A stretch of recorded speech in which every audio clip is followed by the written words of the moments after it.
How to disable website dark theme on Samsung internet browser. Hello guys, in today's video I'm gonna show you how to disable website dark theme on Samsung internet browser. First thing, open the browser and here you will find this three lines here. Click on it and scroll down until you find this one, labs.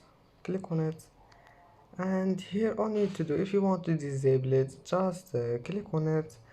And as you see here, use website dark theme have been turned off, and you can turn it on again if you want. And that's it. Now just go back and it will be saved.